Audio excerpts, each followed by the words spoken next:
आप सभी को नमस्कार। आज मैं आपको पढ़ाऊंगा क्लास 12 का बायोलॉजी का चैप्टर इवोल्यूशन। 6 चैप्टर बायोलॉजी का क्लास 12 का है, वो आपका इवोल्यूशन चैप्टर है, वो आज अपन शुरू करने वाले हैं। तो देखो, इवोल्यूशन का मतलब क्या होता है। इवोल्यूशन एक प्रकार का कंटिन्यूस और आपका स्लो प्रोसेस है। आपको याद रखना है, evolution is slow as continue process. ठीक है, फर्स्ट लाइन ये याद रखें। और उसके बाद ये इवोल्यूशन होता क्या है। इवोल्यूशन के अंतर्गत क्या होता है, ग्रेजुअल चेंजेस आते हैं। क्या आते हैं, धीमे धीमे क्या आते हैं, चेंजेस आते हैं अपन लिविंग ऑर्गेनिज्म के अंदर, और उस प्रोसेस को अपन कहते हैं इवोल्यूशन। क्या कहते हैं, इवोल्यूशन कहते हैं। समझ में आया।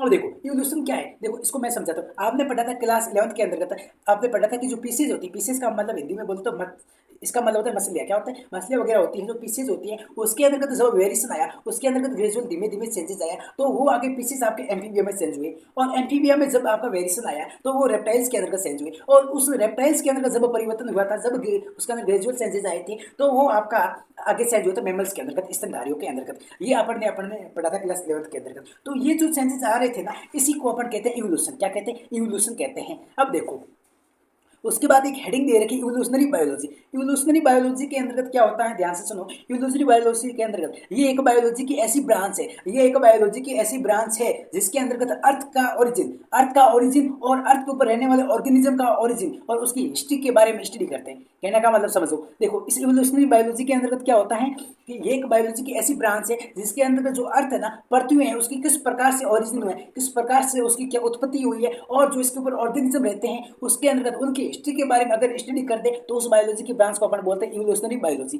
ठीक है, समझ में आ गया। उसके बाद एक हेडिंग दे रखी है यूनिवर्स। यूनिवर्स का मतलब क्या है, यूनिवर्स का मतलब ये है भाई। अब आप ध्यान रखना कि आप एक पॉइंट यहाँ से नोट करना कि जो आपकी ओल्ड एनसीईआरटी है ना, एक दो साल पहले की जो ओल्ड एनसीईआरटी है, उसके अंतर्गत जो ये यूनिवर्स का जो लिखा हुआ है, ओरिजिन लिखा हुआ है, वो आपकी 20 मिलियन ईयर्स एगो लिखा हुआ है। ठीक है, तो ये आपके एनटीए ने चेंज कर दिया गया है, और वहां पर आपका 13.8 है, मतलब 13.8 बिलियन है ईयर्स एगो है वो आपका। इस मतलब इतने ना 13.8 साल है ना पहले वो आपका यूनिवर्स का ओरिजिन हुआ था। ठीक है, ये आपका पहला पॉइंट है नोट्स का। ठीक है, अब देखो दूसरी बात सुनो। इसके अंतर्गत क्या होता है, यूनिवर्स कंसिस्ट करता है बहुत सारे गैलेक्सियों को। अब यूनिवर्स होता क्या है, यूनिवर्स किससे मिलकर बने हुए हैं, तो यूनिवर्स मिलकर बने हुए होते हैं गैलेक्सियां। जब बहुत सारी गैलेक्सी जब मिलकर मतलब क्या होती बन जाती, तो उस समय उसको अपन यूनिवर्स बोलते हैं। क्या बोलते हैं, यूनिवर्स बोलते हैं। अब सर ये गैलेक्सीज क्या होती है, तो गैलेक्सीज का मतलब सुन मेरे भाई, गैलेक्सीज का मतलब ये होता है, गैलेक्सी का मतलब ये होता है जब आपको पता है बहुत सारी, जैसे इसके अंदर तीन चीजें मेन होती है। जब आपका गैलेक्सी का फॉर्मेशन होता है तो उसके समय तीन चीजें, देखो ध्यान से सुनो। एक तो स्टार्स होते हैं, उसके अंदर एक डस्ट पार्टिकल्स होते हैं, और आपके क्लाउड्स। जब क्लाउड्स और डस्ट पार्टिकल्स और स्टार्स ये सब मिल जाते हैं तो जो वो ढांचा बनता है उसे हम गैलेक्सी कहते हैं। क्या कहते हैं, गैलेक्सी कहते हैं। और जो अर्थ है ना, अर्थ का जो मतलब गैलेक्सी है वो मिल्की वे गैलेक्सी से आपका अर्थ है वो ओरिजिन हुआ है। ठीक है, याद रखना। अब देखो, उसके बाद एक हेडिंग आती है big bang theory. Big bang theory के अंतर्गत क्या होता है, इन्होंने ऐसे बताया, ये एक प्रकार की क्या है, इन्फॉर्मेशन देती है यूनिवर्स के बारे में। ये एक इन्फॉर्मेशन देती है आपके यूनिवर्स के बारे में, किस प्रकार से यूनिवर्स का क्या हुआ, आपका ओरिजिन हुआ, क्या यूनिवर्स क्या है, ये सब ये बिग बैंग थ्योरी के अंतर्गत बताती है। कुछ थ्योरियाँ हैं जो आपकी रद्द हो गई थी, मतलब काम की नहीं। अब ठीक है, आपको लेकिन पढ़ना तो आपको पड़ेगा। अब देखो, अपन बात करते हैं बिग बैंग थ्योरी के बारे में। तो देखो, बिग बैंग थ्योरी के अकॉर्डिंग इन्होंने ऐसे बताया कि जो यूनिवर्स है ना, यूनिवर्स का ओरिजिन किस प्रकार से हुआ है। तो देखो, इन्होंने ये बताया कि जो इसका ओरिजिन हुआ था यूनिवर्स का, तो उस समय क्या था, न्यूक्लियर एक्सप्लोजन हुआ था। क्या होता है, न्यूक्लियर एक्सप्लोजन हुआ था। मतलब क्या हुआ, एक प्रकार का हॉट मतलब गर्म और क्या सॉलिड पार्टिकल, ठोस का गैस का जो स्फेरिकल पार्टिकल, मतलब स्फेरिकल पार्टिकल था और वो सॉलिड था और वो हॉट था, उसके अंदर क्या होता है, न्यूक्लियर का एक्सप्लोजन हुआ था, बहुत सारा क्या होता है उसमें विस्फोट हुआ था। तो उस विस्फोट से क्या हुआ था, अपन का मतलब क्या होता है, यूनिवर्स का क्या होता है, फॉर्मेशन हुआ था। क्योंकि यूनिवर्स आपको पता उस समय क्या होता है, मतलब वो होता है ना, उससे क्या होता है, पार्टिकल्स ना एक्सप्लोजन हुआ तो पार्टिकल्स बहुत दूर दूर क्या हुए, फैल गए, और उसी प्रकार अपना यूनिवर्स का हो गया, मतलब ओरिजिन हो गया। ये अपने बिग बैंग थ्योरी बताती है। समझ में आ गया, बिग बैंग थ्योरी ये है। अब हुआ क्या, उस समय आपको पता है टेम्परेचर, आपको पता है मैंने हॉट बोला है तो टेम्परेचर तो बहुत ज्यादा ही होगा। टेम्परेचर तो क्या होगा भाई, बहुत ज्यादा ही होगा। लेकिन देखो, देखो टेम्परेचर क्या हुआ है, आपको पता है बहुत समय बाद क्या हुआ, टेम्परेचर क्या हुआ, डिक्रीज होना शुरू हुआ। तो उस समय गैसेज कौन कौन सी बनी थी, ये मोस्ट इंपोर्टेंट क्वेश्चन है। H2 एंड हीलियम, मतलब हाइड्रोजन और हीलियम गैस का क्या होता फॉर्मेशन हुआ था उस समय, जब आपका टेम्परेचर कम हो रहा था उस समय हाइड्रोजन और हीलियम गैस का क्या होता फॉर्मेशन हुआ था। समझ में आया। उसके बाद देखो, उसके बाद क्या हुआ, इनके अंतर्गत क्या होता है आपको पता है, ग्रेविटेशनल फोर्स मतलब गुरुत्वाकर्षण बल आया, और उससे क्या हुआ, अट्रैक्शन हुआ, और उसमें कॉन्ट्रैक्शन शुरू हुआ। मतलब क्या H2 और इसके अंदर, तो उससे क्या हो गया, गैलेक्सी का फॉर्मेशन हो गया। क्या उनके अंदर जब ड्यू टू ग्रेविटेशनल मतलब फोर्स के कारण अट्रैक्शन हुआ, तो उसमें कॉन्ट्रैक्शन होकर आपके गैलेक्सी वर फॉर्म, गैलेक्सी बन गई थी। ठीक है, समझ में आया। और उस समय क्या हुआ कि जो अर्थ है ना, अर्थ की जो साइज बताई थी बहुत बहुत छोटी बताई थी, स्मॉल पार्टिकल्स या फिर टाइनी पार्टिकल्स जो बहुत छोटा पार्टिकल्स बताया था अर्थ को, ठीक है उस समय। ये भी एक पॉइंट है। अब देखो मैं एक सीक्वेंस बता रहा हूँ, वो आप थोड़ा ध्यान से देखना।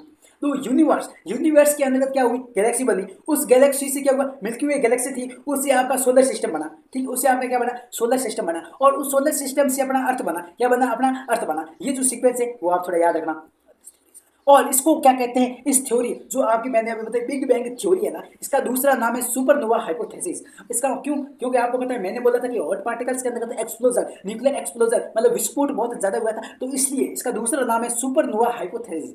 ठीक है, समझ में आ गया। अब देखो उसके बाद एक हेडिंग आ रही नहीं, जिसका नाम है ओरिजिन ऑफ अर्थ। अर्थ का ओरिजिन किस प्रकार से होता है, तो अर्थ was form in solar system. अब आपको पता है गैलेक्सी से, आपको पता है गैलेक्सी है, गैलेक्सी से क्या बना, सोलर मंडल है, एक सोलर, उससे सोलर सिस्टम बना। उस सोलर सिस्टम से क्या हुआ, अर्थ का आपके क्या हुआ, ओरिजिन हुआ। और अर्थ का ओरिजिन मैंने अभी बताया, अर्थ का जो ओरिजिन हुआ वो मिल्की वे गैलेक्सी से हुआ। कैसे हुआ, मिल्की वे गैलेक्सी से हुआ। और ये डाटा याद रखना, 4.5 मिलियन ईयर्स एगो हुआ था। कब हुआ था, ईयर जो अर्थ का ओरिजिन आपके हुआ था 4.5 मिलियन ईयर्स एगो हुआ था। ठीक है, समझ में आ गया।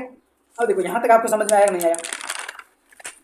उसके बाद देखो, और उस समय क्या था, उस समय ओरिजिन हुआ था, उससे पहले क्या था, अर्थ के पास मतलब कोई एटमॉस्फेयर नहीं था, उसके पास कोई भी एटमॉस्फेयर वगैरह उस समय नहीं था। क्योंकि वहां पर आपको पता क्यों नहीं था, क्योंकि आपको पता टेम्परेचर वहां पर क्या था, बहुत ज्यादा था, टेम्परेचर बहुत हाई मात्रा के अंदर था।